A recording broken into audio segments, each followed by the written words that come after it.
프랑스의 유명한 소설가 스탕달을 기억하세요, 여러분들? 1783년에 태어나서 1842년에 그가 죽어요.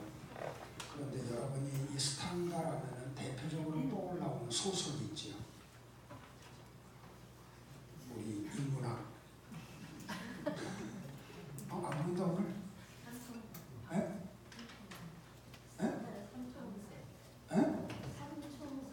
삼총사. 적과 흑. 대표적인 소설이 적과 흑이죠, 그죠? 1830년도에 그가 써요. 이 적과 흑이라고 하는 소설은 당시에 젊은이들이 어떤 사고를 가지고 있었고, 당시에 유럽의 그 젊은 청년들이 어떤 길을 걸어갔는지를 이 소설을 통해서 대표적으로 보여줬던 게 적과 흑이라고 하는 책이에요. 소설의 줄거리, 오늘 말씀과 좀 관계가 되기 때문에 소설의 줄거리를 좀 간략하게 소개를 해드리면, 줄리안 소렐이라고 하는 친구가 아주 시골에 있는 목재상의 아들로 태어나요. 그런데 이 소렐은 굉장히 내성적인 성격의 소유자예요. 그래서 아버지와 형들로부터 무시를 당해요. 그러니까 어려서부터 무시 속에서 그가 성장해요. 근데 이 소렐이 굉장히 머리가 명석해요. 그래서 라틴어를 그가 아주 잘해요. 그래서 어려서부터 라틴어 성경을 읽고, 그때 당시에 라틴어 성경은 사제들만 읽을 수 있었어요. 그래서 카톨릭에서 이 라틴어 성경을 일반 성도들은 갖지도 못하고 읽는 건 뭐 상상도 못하고요. 근데 이 소렐은 어려서부터 라틴어 성경을 읽을 정도가 아니고 외울 정도로 머리가 굉장히 명석했어요. 그리고 그는 어떤 큰 야심을 가져요. 그리고 그 사람의 속에서는 지치지 않는 열정이 솟아나요. 그래서 당시에 그 섬의 평민의 아들로 태어나고 그 유럽을 지배했던 나폴레옹은 그런 이유에 있어서 이 소렐에게 굉장한 열렬한 숭배의 대상이 돼요.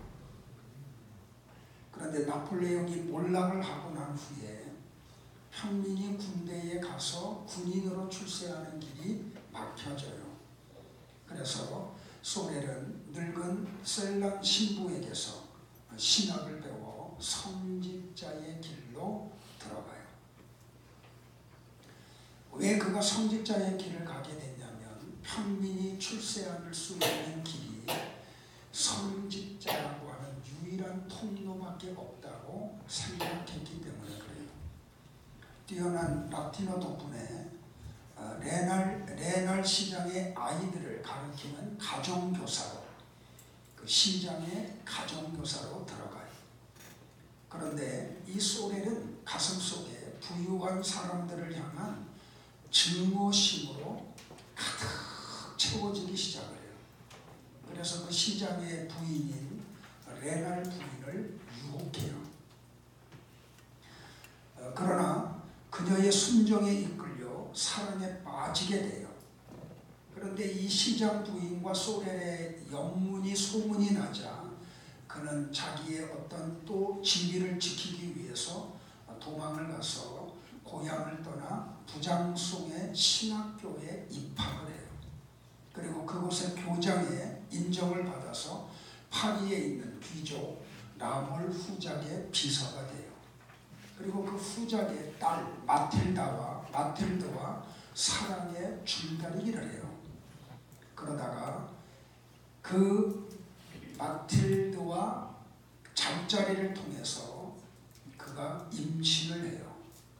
그리고 시장은 딸이 임신한 걸 알고 난 후에 두 사람의 결혼을 동의해줘요. 그렇게 살아가는데 이 후작은, 이 소렐이 뭔가 탐탁치 않아요. 그래서 그의 뒷조사를 해요. 과거에 조사를 하다가 레날 부인과의 관계를 알게 돼요. 그래서 마틸드와의 결혼으로 신분 상승을 하려던 소렐은 꿈이 좌절되자 격분해서 레날 부인을 권총으로 쏴요. 그리고 그 일로 인해서 감옥에 갇히는데, 감옥에 갇힌 이 소렐을 레날 부인이 자꾸 이렇게 면회를 와요. 그러다가 이 두 사람 사이에 진실한 사랑이 싹트기 시작을 해요. 그래서 사형 단두대로 죽기 몇 개월 동안 소렐은 이 레날 부인과 행복하게 지내다가 단두대의 사형으로 그가 세상을 떠나요. 이게 적과 흑의 줄거리예요. 제가 왜 이 소설의 줄거리를 여러분들에게 이렇게 말씀드리냐면, 이 스탕달이 썼던 적과 흑이라고 하는 이 제목이 당시의 젊은이들이 무엇을 추구했는지를, 당시의 신앙인들이 무엇을 추구했는지를 설명하는 책이기 때문에 그래요. 소설 제목의 적이라고 하는 말은 추기경이 입는 붉은 제복을 이야기해요.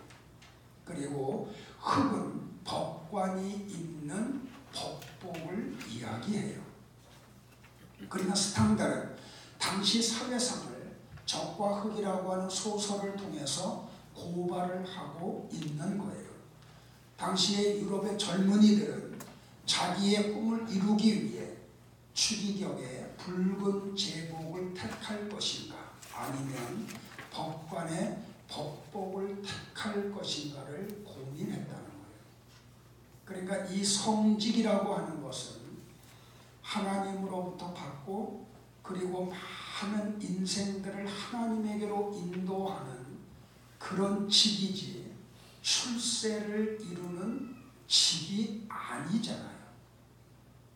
그런데 당시에 종교가 타락을 하다 보니까 어떤 현상이 벌어졌냐면 자꾸 성직자가 늘어나는 거예요. 그러니까 교회가 타락을 하면, 어떤 종교가 타락을 하면 나타나는 몇 가지 현상이 있는데, 첫 번째가 뭐예요, 여러분들? 성직자의 숫자가 급격하게 늘어나요. 우리나라 80년대, 90년대, 2000년대 초반에 우리 한국 기독교를 보면 적나라하게 알 수가 있겠죠. 그리고 교회는 기복주의로 가득 차게 돼요. 스탕달은 이 소설을 통해서 바로 그것을 고발하고 있는 거예요. 다시 말하면 기독교는 하나님을 통해 이 세상에서 부귀와 영화를 누리기 위한 그런 도구가 아니라는 거예요. 기독교는 하나님을 어떻게 하면 영화롭게 할 수 있는가, 그게 기독교예요. 그런데 교회가 타락을 하면 그런 본질은 사라지고 하나님을 통해서 어떻게 하면 나의 유익을 얻어낼까, 그렇게 빠지고 만다는 거예요. 그런데 본질이 변하면 어떻게 됩니까, 여러분들? 예수님을 믿고 내가 원하는 것이 이루어져서 생활이 윤택해지면 신앙에 아무런 이상이 생기지 않죠. 그런데 내가 원하는 것이 이루어지지 않고 원하지 않는 고난이 오면 신앙에서 떠나가죠. 성도는 그런 사람들이 아니에요. 하나님이 우리를 윤택하게 하셔도 그 윤택한 생활을 통해서 하나님을 더 깊이 섬김으로 들어가죠. 그 반대로 고난을 주셔도 그 고난 앞에 흔들리지 않고 고난 속에서도 하나님을 찬양하며 경배하는 삶을 유지하죠. 자, 이런 사람을 뭐라고 한다고요? 성도라고 이야기를 한다고요. 자, 바울도 그가 생명을 가지고 믿음의 생활을 할 동안에 그가 얼마나 여러 가지 일을 당했는지를 바울 서신을 통해서 여러 군데서 고백을 해요. 대표적으로 한 군데만 볼게요. 로마서 16장 18절과 17절과 18절을 볼게요. 같이 볼까요? 형제들아, 내가 너희를 권하노니 너희가 배운 교훈을 거슬러 분쟁을 일으키거나 거치게 하는 자들을 살피고 그들에게서 떠나라. 이 같은 자들은 우리 주 그리스도를 섬기지 아니하고 다만 자기들의 배만 섬기나니 교활한 말과 아첨하는 말로 순진한 자들의 마음을 미혹하느니라. 여러분들 보세요. 교회 안에 들어와 있는데 그들은 뭘 안 한다고요? 주님을 섬기지 않는데요. 뭐를 섬긴다고요? 다만 자기들의 배만 섬긴대요. 그래서 그 교회 안에 있는 사람들에게 교활한 말과 아첨하는 말로 순전한 자들의 마음을 미혹한다는 거예요. 오늘 나와 여러분들은 그런 자리에 빠지지 않기를 주의 이름으로 축복을 해요. 그러니까 무슨 말이냐면 타락한 사람들은 자신들의 배를 위해 하나님을 섬기는 척하는 거예요. 정작 하나님은 자신들의 배를 채워주는 분이라고만 생각을 하는 거예요. 그러나 바울은 성도는 오직 하나님을 위해 존재하는 자들이다 라고 정의를 내리죠. 나와 여러분은 하나님의 영광을 드러내기 위해 존재하는 사람들이에요. 아멘이 되세요? 아멘. 이걸 이루기 위해서 하나님이 나와 여러분을 믿음의 세계로 불러주신 거예요.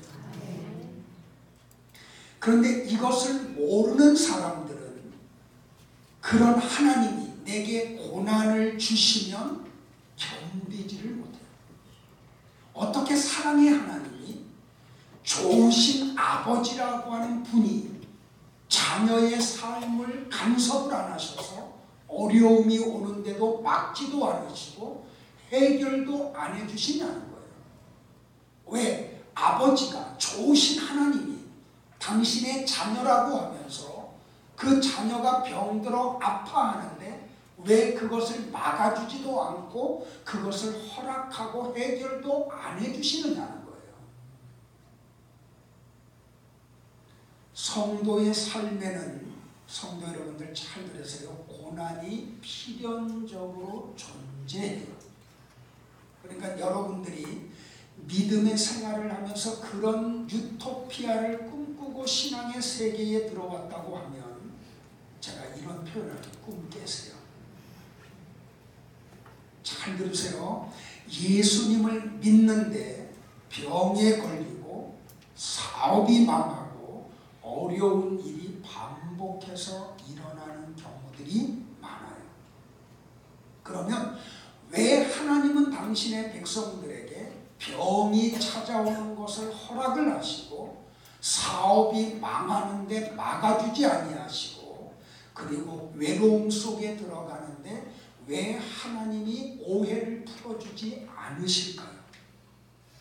그것은 목적이 하나예요. 당신의 백성들을 거룩의 세계로 끌고 들어가고 싶으십니다. 왜냐하면 고난을 통해서만 성도는 거룩을 향해서 나아가. 하나님이 성도를 거룩하게 하기 위해 고난을 주시는 이유는 거룩하신 하나님이 계신 천국에서 영원히 살게 하기 위함이야. 그러므로 하나님은 성도를 거룩하게 하는데 방해가 되는 것은 가차없이 없애버리세요. 믿으세요? 그래서 건강이 거룩을 거룩하게 하는데 방해가 되면 하나님이 그 사람의 건강을 거두어 가세요. 뭘 위해서? 거룩을 위해서. 거기에 대표적인 사람이 누구예요? 여러분 앞에서 지금 말씀을 대언하고 있는 이 목사예요. 저 뒤에 있는 우리 성도예요. 만약에 백혈병에 안 걸렸으면 수요일 날 남자가 이 자리에 와서 은혜 받겠다고 앉아 있겠어요? 그러니까 백혈병을 통해서 하나님을 알아가요. 이게 뭔지를 깨달아요. 그래서 여러분들은 몰라요. 주일 예배도 2번 이상 드린다니까. 말씀 한 번 들으면 이게 충족이 안 되니까. 같은 설교인데. 전에는요 주일날도 안 왔던 사람이에요. 예배도 설교를 들을 때 집중하지 않았던 분이에요. 근데 그 백혈병을 통해서 자꾸 영의 세계로 들어가는 거예요. 거룩의 세계로 들어가는 거예요. 정말 하나님이 창세전에 선택하고 자녀 삼으신 백성들에게는 물질이 거룩의 세계로 가는데 방해가 되면 그 사람이 미워서가 아니라 너무너무 사랑스러워서 그 사람에게서 물질을 거두어 가세요. 왜? 그 사람이 물질을 가지고 있으면 절대로 거룩의 세계로 들어오질 않으니까. 친구가 거룩의 세계로 들어가는데 방해가 되면 하나님은 아무것도 아닌 일로 오해를 받게 하거나 따돌림을 받게 해서 외로움 속에 들어가게 함으로 그 사람을 거룩의 세계로 가지고 들어가세요. 심지어 용사세 여러분들, 가족이 나를 거룩의 세계로 데려가는데 방해를 끼치면 하나님이 가정 안에서조차도 외톨이가 되게 만들어요. 목적은 우리가 미워서가 아니에요. 우리를 거룩의 세계로 데리고 가서 거룩한 하나님이 계시는 천국에서 영원토록 왕노릇하게 하기 위해서요. 이 모든 것을 성경은 뭐라고 이야기하냐면 고난이라고 이야기를 해요. 사람으로서 이런 것들보다 견디기 힘든 고난이 어디 있을까요? 저도 건강해지고 싶고요. 그래서 하루 종일 사역을 해도 지치지 않아서 며칠 밤을 새워서 성경을 연구해도 괜찮은 체력을 하나님 앞에 달라고 기도를 드려요. 근데 하나님이 저한테는 그걸 주시질 않아요. 사역을 할 수 있을 만큼만 주세요. 왜요?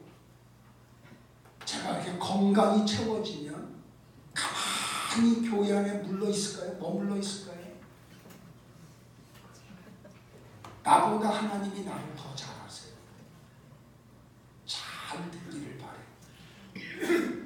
바울은 로마서 14장 17절에서 이렇게 말을 했어요. 같이 볼까요? 시작. 하나님의 나라는 먹는 것, 마시는 것이 아니요 오직 성령 안에 있는 의와 평강과 희락이라. 하나님의 나라의 삶을 물질적인 것이 아니에요. 하나님의 나라는 먹고 마시는 것이 아니라 성령 안에서 의와 평강과 희락이에요. 그러므로 성도는 필연적으로 세계관이 바뀔 수밖에 없어요. 어떤 세계관이요? 성경적 세계관이에요. 이 세계관이 성경적으로 바뀌어지면 우리의 가치관은 바뀌어져요? 안 바뀌어져요? 반드시 가치관이 바뀌게 되어 있어요. 졸리면 일어나서 저 뒤에 가서 서 있다가 깨면 와서 앉아도 돼요. 자, 그런데도 불구하고 많은 사람들이 예수님을 잘 믿으면 부자가 되어야 되고 출세를 해야 되고 좋은 대학의 자녀들이 들어가야 된다고 생각을 해요. 만약에 그런 일이 일어나지 아니하면 그 사람에게 신앙에 무엇인가 문제가 있는 것으로 생각을 해요. 혹시 여러분들이 성도가 병원에 입원하면 신방을 가서 병상 머리맡에서 절대로 환우에게 이런 말을 하면 안 돼요. 혹시 우리가 모르는 죄가 있으면 회개하라.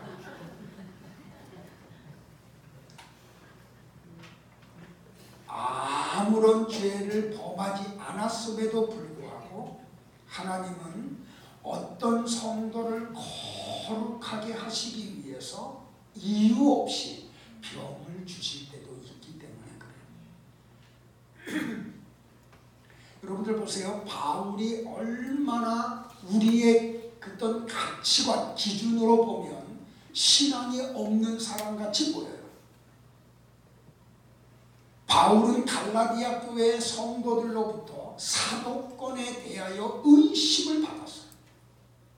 그는 수시로 매를 맞았고 자주 감옥에 갇혔고 굶기를 밥 먹듯이 했으며 사람들의 손가락질을 당한 삶을 그는 매일매일 반복해서 살았잖아요. 그러면 그런 바울이 하나님을 잘못 믿은 사람인가요? 그의 신앙에 무엇인가 문제가 있어서 그런 일을 만났나요, 여러분들? 아니잖아요. 바울은 고린도전서 9장 19절로 23절에서 고린도 교회 성도들에게 이렇게 이야기를 해요. 현대인의 성경으로 가져왔어요. 같이 볼까요? 시작. 나는 어느 누구에게도 얽매이지 않은 자유로운 몸이지만 많은 사람을 얻으려고 스스로 모든 사람의 종이 되었습니다. 유대 사람들에게는 내가 유대 사람을 얻으려고 유대 사람들과 같이 되었습니다. 율법 아래 있는 사람에게는 내가 율법 아래 있지 않으면서도 율법 아래에 있는 사람들을 얻으려고 율법 아래에 있는 사람과 같이 되었습니다. 율법이 없이 사는 사람들에게는 내가 하나님의 율법이 없는 사는 사람이 아니라 그리스도의 율법 안에서 사는 사람이지만 율법이 없는 사는 사람들을 얻으려고 율법이 없이 사는 사람과 같이 되었습니다.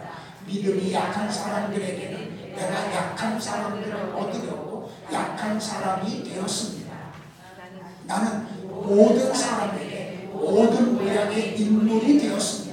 그것은 내가 어떻게 해서든지 그들 가운데서 몇 사람이라도 구원하려는 것입니다. 나는 복음을 전하려고 이 모든 일을 하고 있습니다. 그것은 내가 복음이 주는 복에 동참하려는 것입니다. 여러분도 여기에 동의하세요? 어저께 부부학교 스태프들 기도회가 있었어요.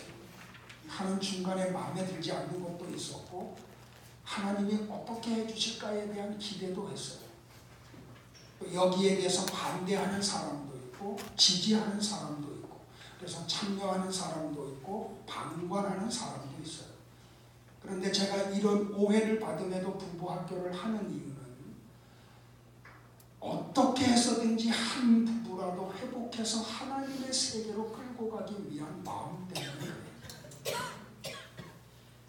주일날 광고를 드렸듯이 외부에서 강복하게 요청하는 거. 우리가 그렇게 설명을 해도 이거는 우리 교회 성도들만 같이 한다.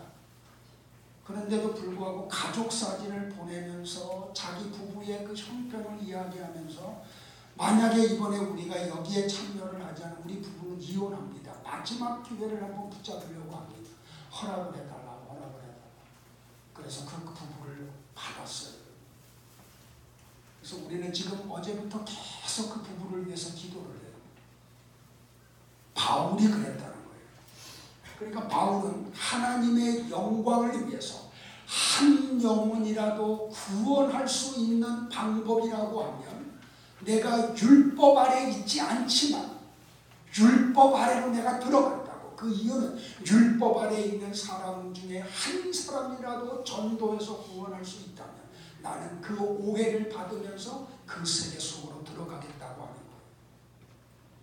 작은 자, 약한 자가 되기도 하고 믿음이 약한 사람처럼 보이기도 하는 일을 마다하지 않았어요.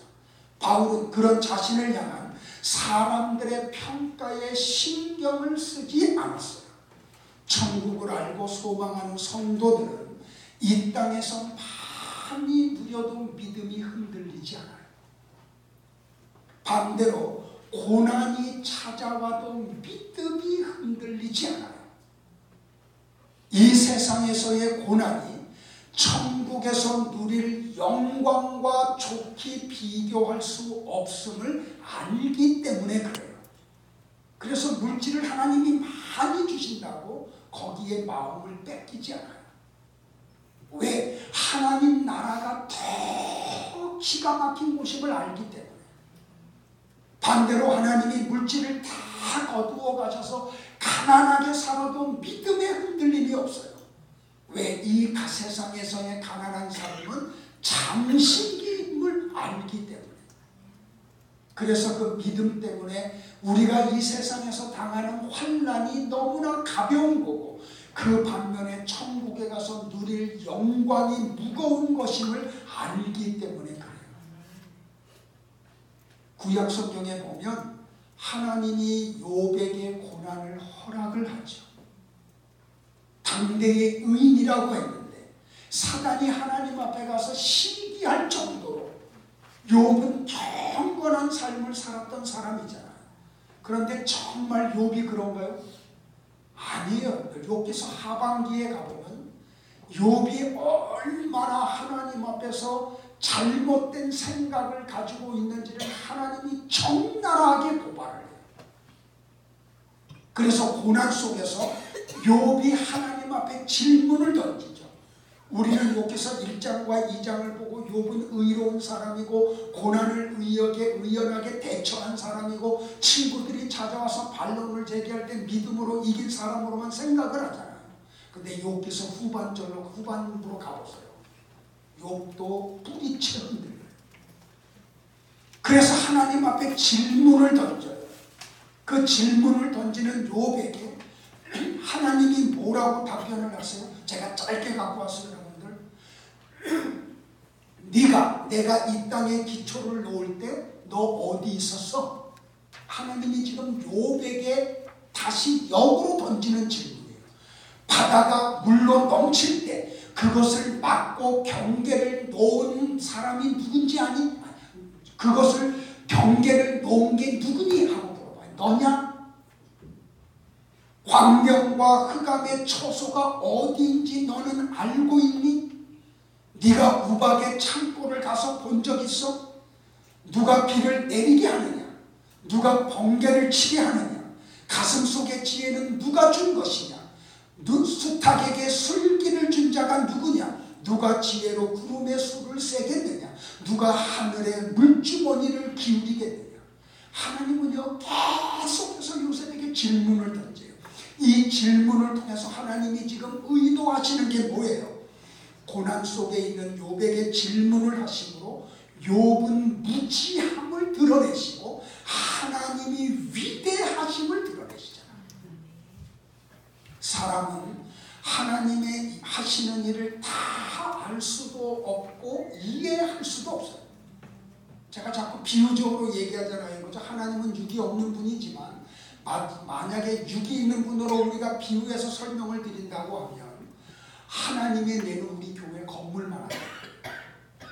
이 세상에서 가장 머리가 비상했던 아인슈타인의 뇌의 크기는 얼마나 된다고요? 바늘 하나 가지고 벽면 콕 찌는 정도밖에 안 돼요. 이런 두뇌를 가지고 이렇게 어마어마한 사고를 하고 계시는 하나님이 하시는 일을 알 수 있어요? 그걸 이해할 수 있어요? 그런데 우리는 자꾸 그 하나님이 하시는 일 앞에 나를 좀 납득하게 설명해 달라고 요구할 때가 얼마나 많아요. 이게 얼마나 무례한 일인지 여러분들 알 수 있어요? 그러니까 하나님이 하시는 일을 인간에게 이해시키는 일이 가능해요? 불가능해요? 불가능해요. 그래서 제가 지난주부터 하나님 앞에 기도하면서 내려놓는 게 뭐냐면 내가 하려고 하는 일체의 행위를 내려놓는 거예요. 하나님이 일하시다. 어저께도 우리 스태프들에게 그 설교를 했는데 히브리서 4장 12절 13절 하나님의 말씀은 능력이 있어요. 활력이 있어요. 좌우의 날선 어떤 검보다도 예리해요. 그래서 혼과 육과 관절과 골수를 찔러 쪼개기까지 해요. 그게 뭔지 어저께 설명을 했어요. 그래서 하나님의 말씀이 파고 들어가면 그 말씀이 우리를 찌르고 잘라내요. 그러니까 찔림을 당하고 자름을 당할 때 아프죠. 아픔이 없는 게 이상한 거예요, 여러분들. 하나님의 말씀이 바르게 선포됐는데 찔림이 없는 건 그건 말씀이 이상한 거예요. 어떻게 타락한 인생들이, 죄악 속에 있는 인생들에게 하나님의 진리의 말씀이 들어오는데 우리를 편안하게 해요. 그걸 기대하는 자체가 문제잖아요. 말씀이 들어오면 우리를 찌른다니까요. 자른다니까요. 저도 그래서 아파요. 그런데 그 하나님이 하시는 일을 우리가 어떻게 이해를 시킬 수가 있어요, 여러분들? 이해시킬 수 없어요. 그래서 제가 이 일체의 행위를 지금 내려놓으려고 그래요. 내가 만나서 설명을 하고 변론한다고 그 사람이 이해할까요, 여러분들?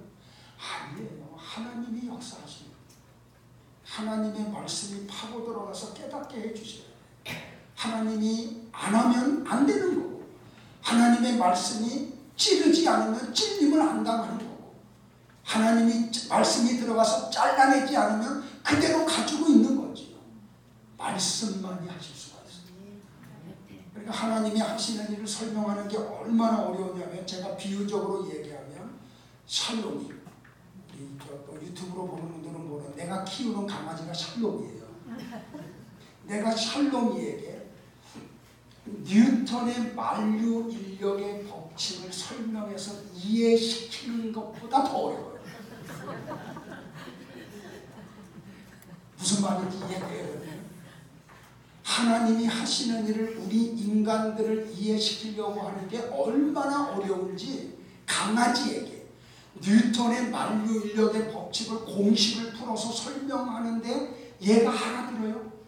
못 알아듣는데. 다시요, 우리는 하나님이 하시는 일을 다 알 수 없어요. 다 알 수 없어요. 이해할 수 없어요. 그래서 우리는 하나님 앞에서 우리가 해야 될 포지션이 뭐냐면, 하나님이 맞습니다. 내가 틀린 겁니다. 하나님이 하시는 것이 옳습니다. 내가 그릇됐습니다. 그걸 고백하는 방법밖에 없어요. 그렇다고 하나님이 어떤 일을 하실 때 우발적으로 하시는 경우가 있나요? 잘 들으세요, 여러분들. 여러분의 삶 속에 우연히 일어나는 사건은 하나도 없어요. 그게 여러분이 실수 때문에 온 아픔이든지, 보증을 잘못 써서 경제적인 손실을 보았든지, 하여간 어떤 일이 벌어졌든지 그것은 우연히 일어난 사건은 없어요. 하나님이 우발적으로 여러분에게 그냥 마음이 갑자기 확 틀어져 가지고 에이 그냥 그래 어려움 속에 한번 들어가 구덩이에다 쳐박는 경우 하나도 없어요. 하나님은 나와 여러분에게 어떤 일을 허락을 하실 때 작정과 예정과 섭리 안에서 하세요. 자, 다시요.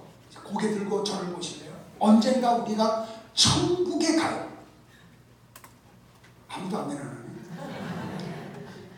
자, 언젠가 우리가 천국에 가서, 천국에서 이 지상에서 내가 어머니의 태중에 잉태될 때부터 어머니의 몸에서 해산을 하고 몇 년을 살았든지 살아온 그 모든 삶을 영상물로 돌려서 볼 수 있는 기회를 하나님이 혹시 주신다고 하면, 예?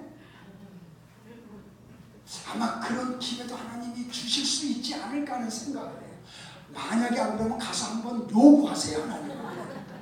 하나님, 내가 어머니의 태중에 딱 잉태되는 순간부터 그 어머니의 태중에 있을 때 9달 동안, 그리고 해산하고 70년, 80년, 90년, 100년 사는 동안에 내 모든 삶, 내가 기억하지 못하는 것까지도 하나님 다 필름 영상기로 돌려주셔서 나로 보이게 한번 해주세요. 만약에 그렇게 볼 수 있다고 하면 우리가 살아오는 동안에 만났던 여러 가지 사건들, 환경들, 거기서 봤던 아픔들, 눈물 흘렸던 일들, 고난들, 그 모든 것들은 나와 여러분을 천국에 들어가게 하기 위해서 필요했던 모든 것들임을 알게 될 겁니다. 지금 우리가 하나님이 하시는 일을 이해하지 못하고 알지 못해서 왜 이런 일이 내게 벌어지나 하지만 천국에 가서 보면은 그런 부모님을 만나고 그렇게 삶을 살고 그런 사람을 만나서 어려움을 당하고 했던 모든 것들은 나를 거룩하게 하셔서 하나님 백성 삼아 하나님 나라에서 살 수 있는 사람을 만들기 위한 하나님의 손길임을 알게 될 거예요. 그래서 바울이 범사에 감사하라고 한 거예요. 이것 때문에 그런 거예요. 이해되세요, 여러분들? 왜냐하면 우리에게 일어나는 모든 것은 다 감사한 일이기 때문에. 그러니까 지난주에 이어서 다시 얘기해요. 상처에 묻혀 있으면 안 돼요. 우리가 내적 치유하지만 내적 치유하면서 우리가 범하는 우가 뭐냐면 자꾸 그 세계의 사고를 머물게 해요. 근데 아니에요. 우리는 그리스도 안에 있잖아요. 예수님 안에서는 모든 게 다 해결돼요. 믿으세요? 그러니까 더 이상 그 상처 속에 묶여 있으면 안 돼요. 벗어나세요. 자유하세요. 왜요? 하나님이 하시는 일이기 때문에. 그것은 나를 하나님의 거룩한 사람을 만들기 위해서 잠시 주신 것이지 우리로 하여금 거기에 묶여서 계속 묶임 속에서 고난을 당하라고 하신 게 아니라는 말이에요. 믿으세요, 여러분들? 옆 사람들한테 한번 고백하세요. 자유하세요. 자, 이렇게 놓고 보면 성도에게 고난은 필연적인 거예요. 아멘 하세요. 성도에게 고난은 필연적인 거예요. 그러니까 여러분은 신앙의 세계에 머물면서 고난이 사라지기를 기대하면 안 돼요. 고난이 없는 세계 속에 나를 좀 집어달라고 얘기하면 안 돼요. 그것을 인생은 이해할 수가 없잖아요. 자, 지난주 수요일에 말씀을 드렸지만 하나님은 고난당할 즈음에 감당할 능력을 주신다 그랬죠. 자, 그리고 피할 길을 주신다 그랬죠. 자, 그 피할 길이 뭐라 그랬어요? 지난주에 설명을 드렸죠. 그죠? 우리를 고난의 자리에서 쏙 들어가지고 바람 한 점 없고 그냥 뱀 새끼 한 마리였고 염소 새끼 한 마리였고 양들만 있는 곳에 집어넣는 게 피할 길이라고 했어요? 그거 아니라 그랬죠. 그죠? 오늘 본문이 그걸 잘 설명하고 있어요. 자, 고린도전서 10장의 구조를 나와 여러분이 한번 잘 살펴보기를 바래요. 자, 고린도전서 10장 1절부터 6절까지의 내용이 뭐예요? 애굽에서 이스라엘 백성들을 하나님이 건져주신 것과 홍해를 통과한 것과 그리고 광야 교회로 들어간 것까지의 내용이죠. 자, 그리고 난 다음에 이제 7절부터 10절까지에서는 광야로 나온 출애굽한 이스라엘 백성들이 광야에 나왔는데 하나님의 은혜 속에서 애굽을 나왔잖아요. 하나님의 은혜로 홍해를 통과했잖아요. 하나님의 은혜로 마라의 쓴물을 마실 수 있게 되었잖아요. 하나님의 은혜로 신의 산 앞에까지 왔잖아요. 그런데 하나님의 은혜만 있는 그들 속에서 나타난 건 뭐예요? 우상을 섬기고 또 뭐를 해요? 간음을 하고 하나님을 시험하고 원망하죠.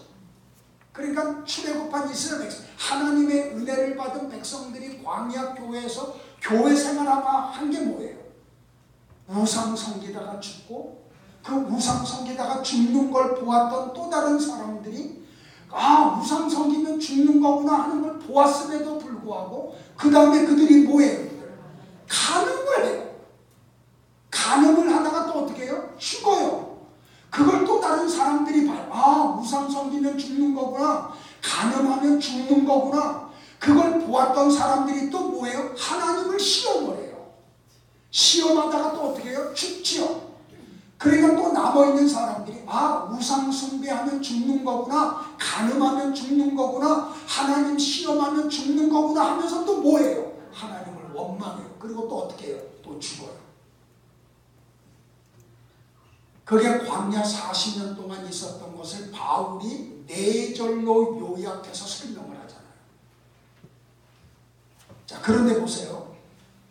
고린도전서 10장 11절 그 내용을 이야기하고 난 다음에 바울이 10장 11절에서 뭐라 그래요? 다 같이요. 시작. 그런 일이 지금 우리에게 거울이 되고 말세를 만난 우리의 경계로 기록이 되었다. 자, 이 말은 무슨 말이에요, 여러분들? 이스라엘 백성들이 하나님의 은혜 속에서 출애굽하고 광야 은혜 생활을 하는 가운데 나타났던 4가지 현상이 지금 2018년도에 하나님의 은혜로 세상에서 건지움을 받아 교회 생활하는 사람들 속에서도 동일하게 일어남을 얘기하는 거죠. 아, 그렇지 않으면 지금 그걸 우리에게 거울로 주신 이유가 없잖아요. 거울은 뭐예요? 내 모습 보여주는 거잖아요. 그런데 그 광야 40년의 이스라엘 백성들의 삶이 우리의 거울이라 그러잖아요. 그러면 그 거울을 통해서 지금 우상 섬기고 있고 간음하고 있고 하나님 시험하고 하나님을 원망하는 내 모습이 보여야 되는 거죠. 보이세요? 저는 말씀을 볼 때마다 내 모습이 보여요. 그래서 제가 탄식을 해요. 사도 바울 같은 사람들도 성경을 통해서 자기 모습이 보이는 거예요. 아, 저 광야 생활했던 이스라엘 백성들의 그 4가지 죄악이 내 속에 있구나. 내가 우상 섬기고 있고 내가 간음하고 있고 내가 하나님 시험하고 있고 내가 하나님을 원망하고 있구나. 그게 거울을 통해서 자기의 모습이 정확하게 보이니까 바울이 뭐라 그래요? 죽음을 앞에 두고도 나는 죄인 중에 괴수라고 고백을 하잖아요. 세상에 사도 바울 같은 분도 그런 고백을 하는데 우리가 어떻게 하나님 앞에 나와서 의롭다고, 나는 의롭다고, 나는 정말 아무런 흠도 없다고 어떻게 우리가 그 고백을 해요? 그래서 우리가 이 세계에 들어가면 형제의 눈 속에 있는 티를 빼라고 말을 못한다. 왜? 내 속에 들보가 있는데. 이해되세요, 여러분들? 이해되기를 바라요. 그러니까 이스라엘 백성들 속에 나타났던 일이 지금 누구에게서 나타나고 있는 거예요? 내 속에서 나타나고 내 안에서. 자, 그리고 난 다음에 바울이 고린도전서 10장 12절에서 권면을 하죠. 잘 들어야 돼요. 이 고린도전서 10장의 구조가 어떻게 되어 있는지를 여러분들이 잘 살펴봐야 돼요. 자, 12절 다 같이 봐요. 시작. 그런즉 선별로 생각하는 자는 넘어질까 조심하라. 놓치지 마세요. 내가 어떤 거 하나 이기고 나면 아, 나는 이제 이겼어, 해방됐어, 그렇게 마음 놓으면 안 된다는 거예요. 신앙생활은 끝까지 긴장해요. 주님 앞에 갈 때까지 방심을 하면 안 돼요. 왜요? 선줄로 생각하는 자는 넘어질 수가 있기 때문에. 보세요, 여러분들. 조금 전에 설명했듯이 우상성이다가 죽는 걸 보았다니까요. 땅이 쫙 꺼져가지고 그냥 사람들을 삼켜버렸잖아요. 그걸 옆에서 봤다니까요. 근데 자기는 그러니까 아, 나는 선자야 라고 생각을 했다고요. 그런데 그 선줄로 알았던 그들 속에서 뭐가 나타나요? 조금 있다가 간음을 한다고요. 그러니까 하나님이 또 어떻게 해요? 또 쓸어버리잖아요. 그러니까 그 옆에서 보고 있던 사람들이 아, 나는 간음 안 했어, 나는 선자야 라고 얘기하는데 조금 있다 선자라고 생각했던 그들이 어떻게 해요? 하나님 시험하잖아요. 그게 어디까지 간다고요? 하나님을 원망하는 곳까지 간다고요. 그리고 어떻게 돼요, 여러분들? 20세 이상 애굽에서 나온 모든 사람들이 광야에서 다 죽잖아요. 잊지 마세요, 여러분들. 그러니까 나는 이제 어떤 시험이 와도 걱정이 없어. 그렇게 자신하면 안 되는 거예요. 그러니까 바울이 고린도 교회 성도들을 향해서 한 말이 이 말이에요, 여러분들. 야, 고린도 교회 성도들아, 출애굽한 이스라엘 백성들 한번 좀 봐봐. 출애굽한 후에 시내산에서 우상을 섬기던 자들이 죽고 남은 자들 중에서 간음한 자들이 나왔잖아. 그거 잊으면 안 돼. 간음한 자들이 죽고 거기서 하나님을 시험한 자들이 또 나왔어. 하나님을 시험한 자들이 다 죽고 살아남은 자들 중에서 하나님을 원망하는 사람들이 생겼어. 그러니까 성도의 삶에는 끊임없는 완성을 향한 시험이 있음을 알아야 돼요. 그래서 하나님은 끊임없이 우리의 믿음을 테스트하세요. 끊임없이. 그러니까 성도는 매일 겸손하게 하나님의 뜻에 순종하는 삶을 살아가야지 돼요.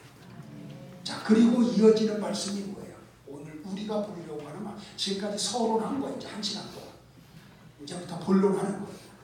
자, 13절 다 같이 볼까요? 여러분들 암송하는 내용이잖아요. 잘 알고 있는 내용이잖아요. 오늘 좀 명확하게 이 내용이 이해되기를 바라요. 같이 볼까요? 시작.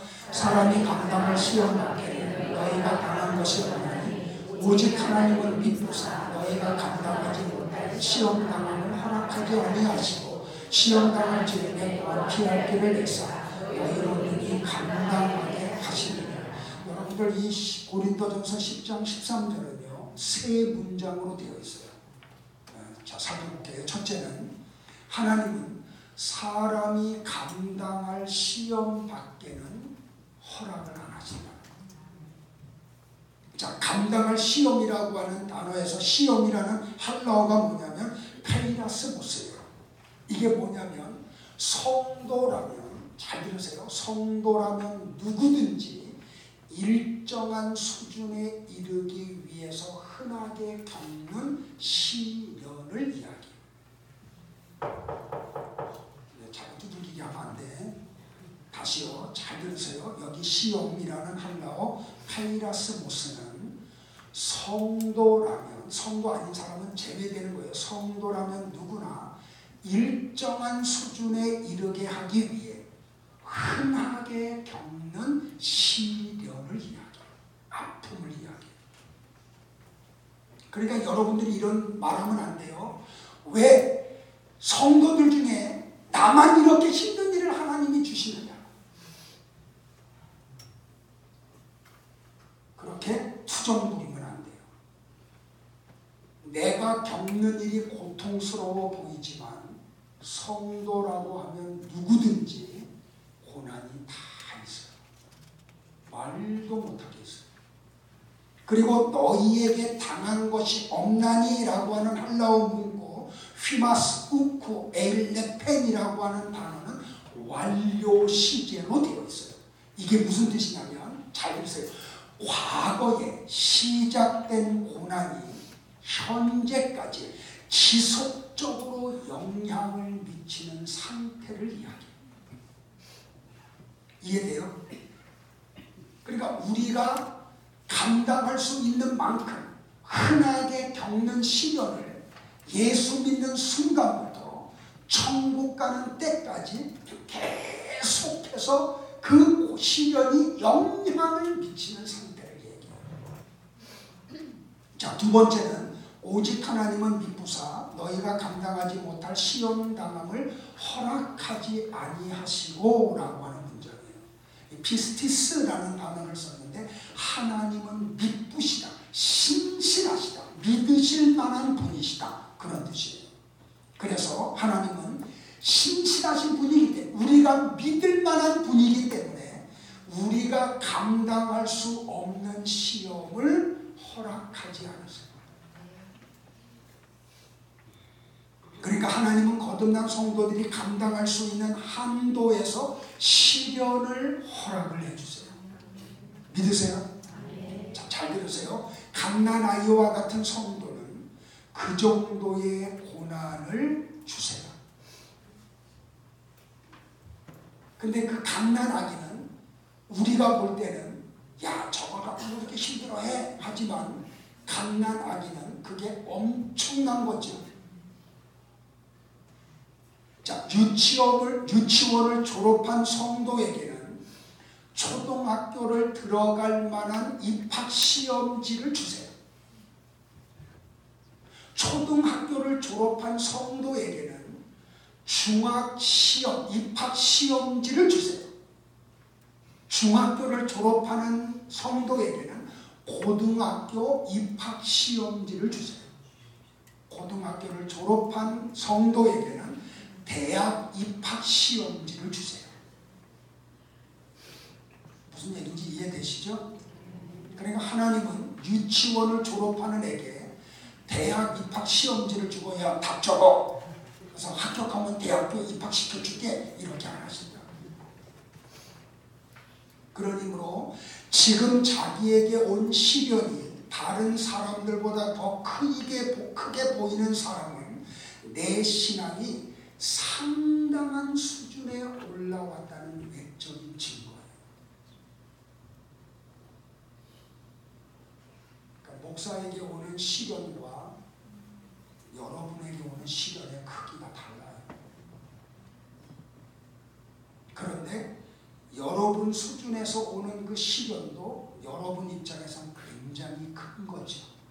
그런데 왜 그러신다고요? 여러분을 거룩하게 하시기 위해서.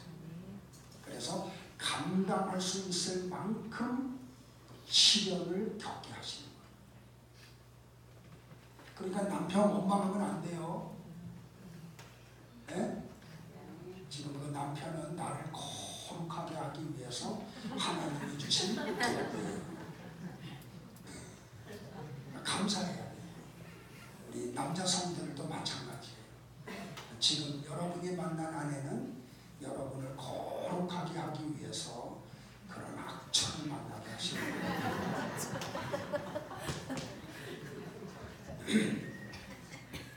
자, 세 번째 문장은 시험 당할 즈음에 또한 피할 길을 내사 너희로 능히 감당하게 하시느니라. 오늘 요거 굉장히 중요한 내용이라 오늘 시간 조금 좀 길게 할게요. 기도는 여러분들이 좀 각자의 시간 속에서 좀 하더라도 이건 꼭 설명을 드려야 돼요. 너무 중요해요. 우리가 이걸 잘 모르고 신앙생활을 하고 있기 때문에. 자, 피할 길이라고 하는 헬라어는 펜 에크 바심이라는 단어로 탈출구라는 뜻이에요. 탈출구예요. 피할 길은 탈출구예요. 오늘 요거 놓치지 마세요. 지금까지 졸았던 분도 괜찮아요. 지금부터 잘 들으면 돼요. 자, 그러면 하나님이 피할 길을 주신다는 것이 무슨 뜻인가? 자, 이 문장이 지금 어디에 박혀 있음을 여러분들이 찾아내야 돼요. 자, 고린도전서 10장을 다시 한번 살펴봐요.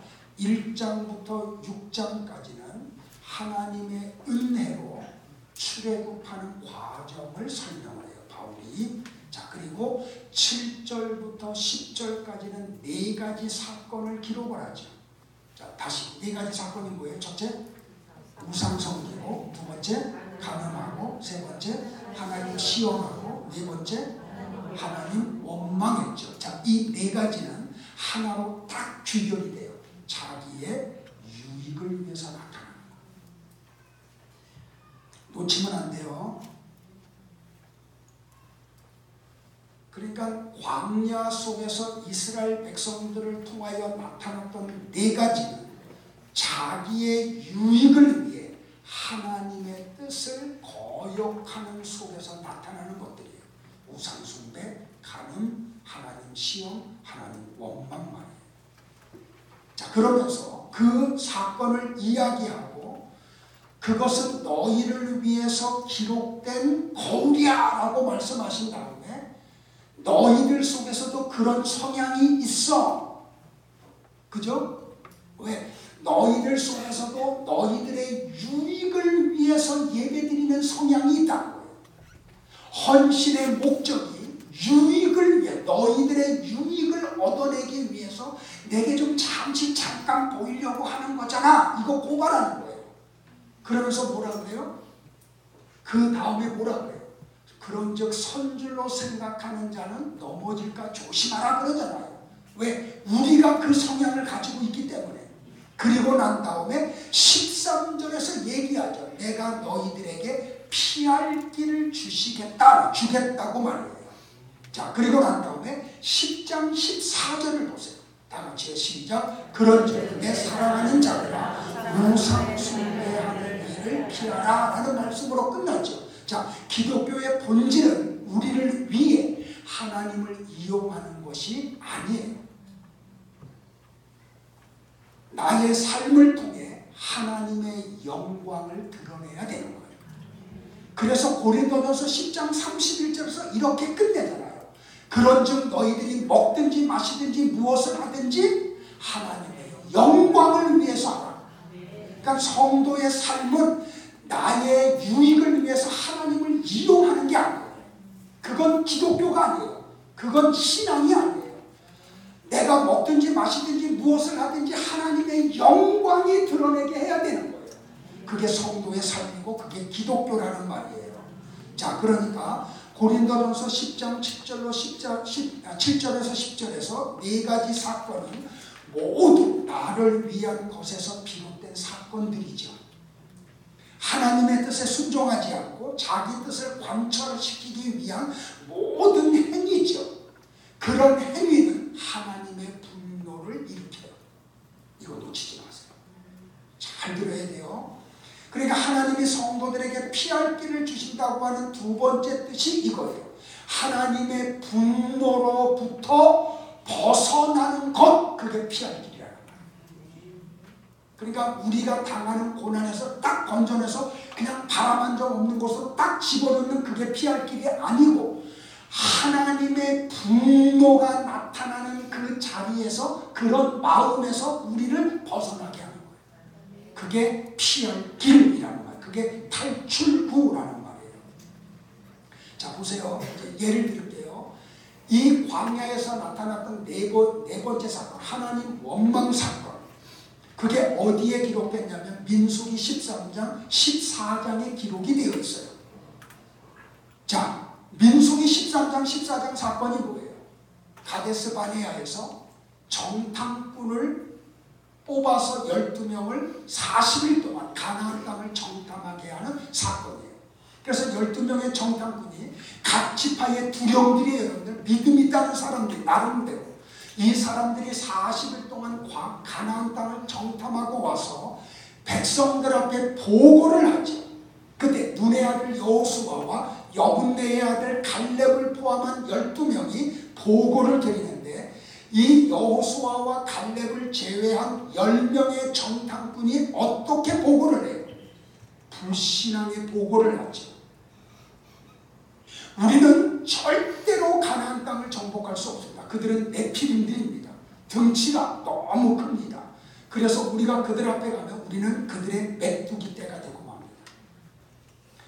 그러므로 우리는 그 땅에 들어갈 수 없다고 보고를 하죠. 이 보고를 받은 이스라엘 백성들이 하나님을 원망하죠.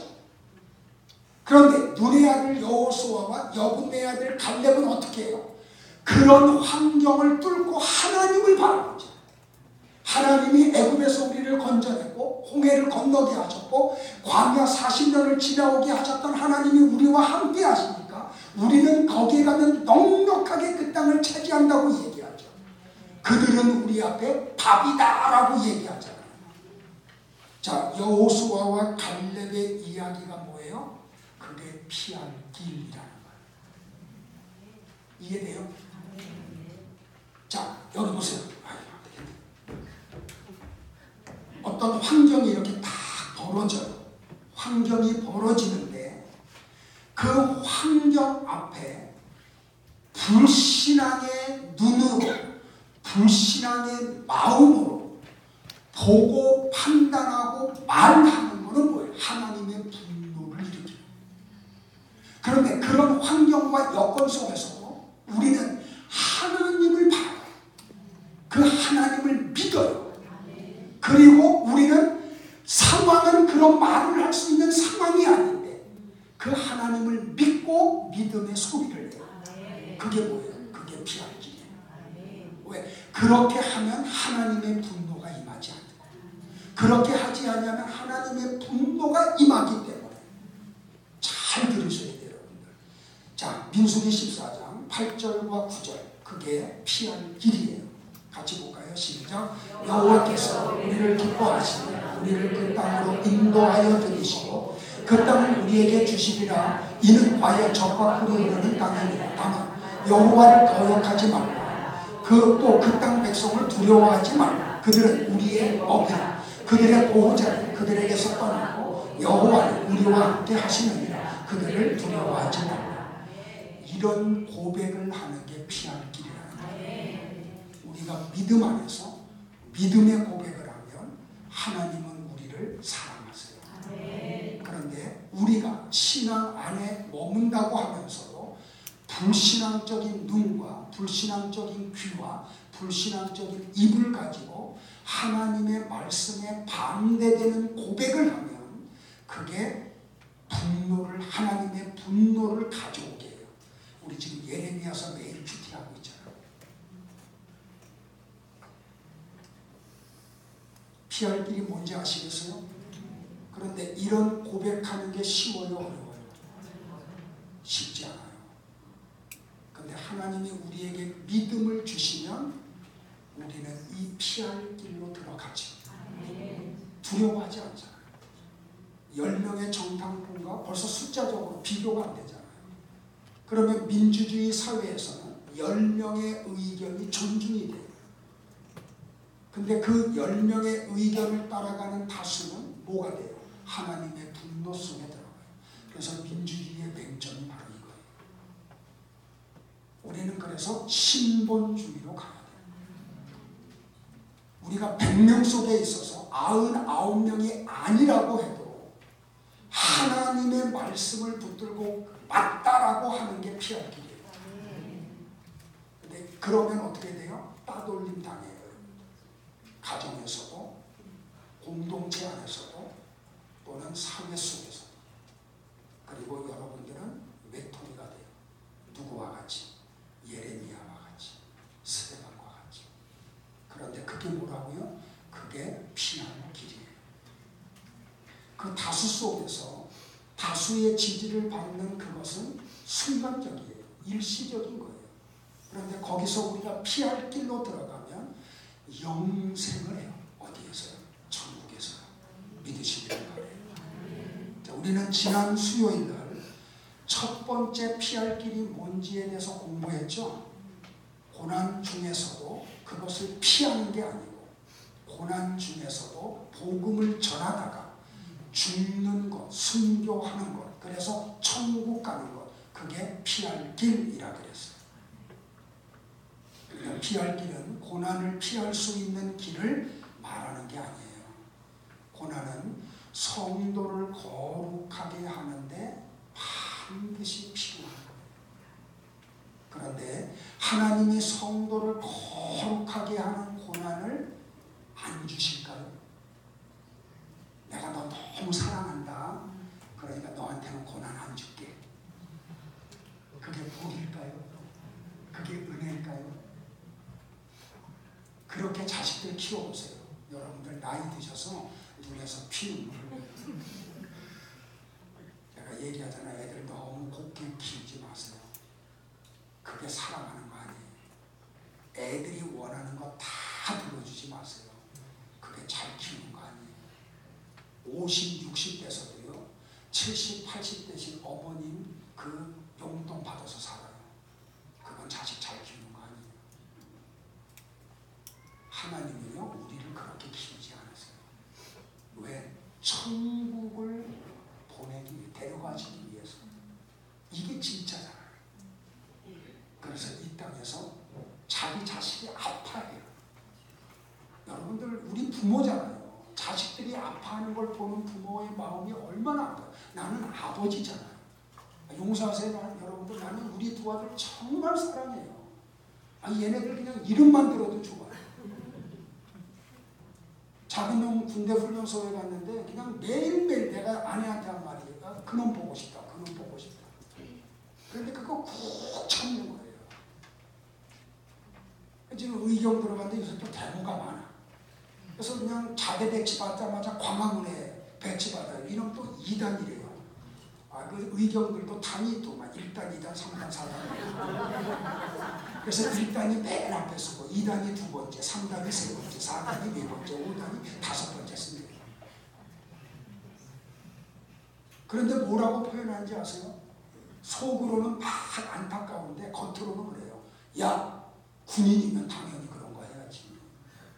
야, 고난이 좋은 거야. 야, 훈련 좀 더 빡세게 하는데 가지 그랬는데. 하나님이 그러시다. 이해되세요, 여러분들? 그러니까 하나님은 그래서 절대로 당신의 백성들에게 고난을 안 주시지 않아요. 고난을 주세요. 근데 하나님은 시험을 주실 때 반드시 그것을 이길 수 있는 길도 함께 주세요. 그것은 하나님의 뜻에 순종하는 길이에요. 여호수아와 갈렙을 제외한 나머지 정탐꾼들은 여호와의 재앙을 받아서 다 죽어요. 그 보고 드리고 나서. 그리고 거기에 영향을 받았던 20살이 넘어서 애굽에서 나온 모든 이스라엘 백성들이 다 광야에서 죽어요. 그것이 여호와의 뜻에 순종하지 않은 자들의 마지막이에요. 거기에서 건지움을 받은 탈출구를 얻었던 사람이 누구예요? 여호수아와 갈렙이에요. 그들은 하나님의 뜻에 순종하기로 한 자들이었어요.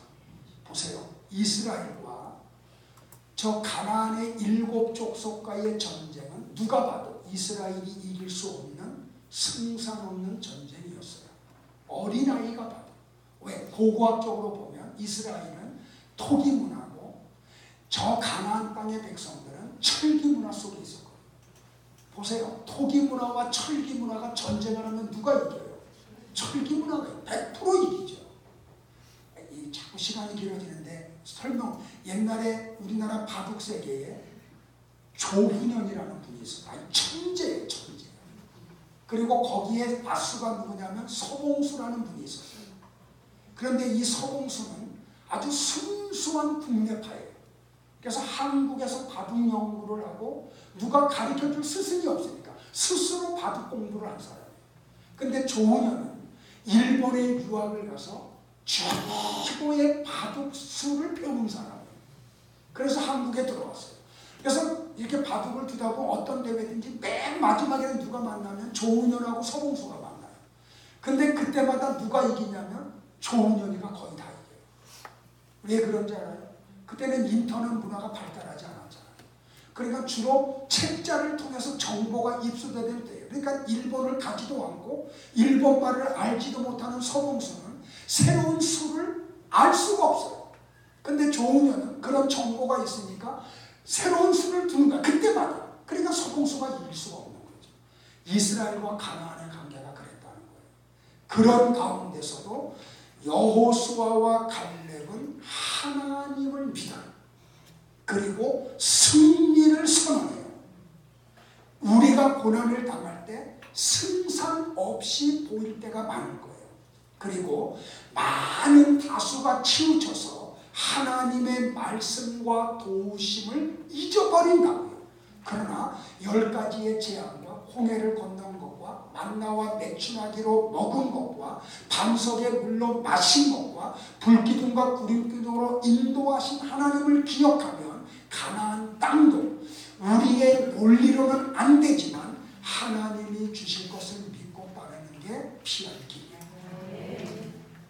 그것은 갈멜산의 엘리야의 승리처럼 멋지게 보이지만은 않을 거예요. 스데반의 순교처럼 처참하게 보일 수가 있어요. 그러나 한 가지 분명한 것이 있어요. 엘리야의 갈멜산의 승리와 스데반이 돌에 맞아 죽는 죽음 중에 어떤 것이 성도의 승리의 모습과 같이 보일까요? 두 가지 다예요. 하나님은 우리에게 어떤 때는 엘리야와 같은 승리를 주실 거예요. 그런데 또 어떤 때는 스데반과 같은 아픔을 주시기도 해요. 그리고 이 두 가지가 성도들에게 있어서는 다 승리예요. 예수님이 십자가에서 죽으신 것이 세상 사람들의 눈에는 패배처럼 보였어요. 실패로 보였어요. 그러나 우리는 예수님이 승리하셨음을 알아요. 사람들이 생각하는 승리를 얻기 위해 하나님의 말씀을 버리시는 우를 범하지 마세요. 하나님의 말씀에 순종하는 것이 진정한 승리임을 믿고 말씀에 순종하기를 축복합니다. 피할 길이 고난과 아픔과 박해로부터 벗어나는 것이라고 생각하지 마세요. 그런 길은 없어요. 그런 길은 없어요. 하나님은 나와 여러분을 거룩하게 해서 천국에 들어가 영원히 살게 하시기 위해 성도들에게는 반드시 고난을 주신다는 것을 믿으세요. 그러므로 어떤 고난이 와도 낙심하지 마시고 믿음으로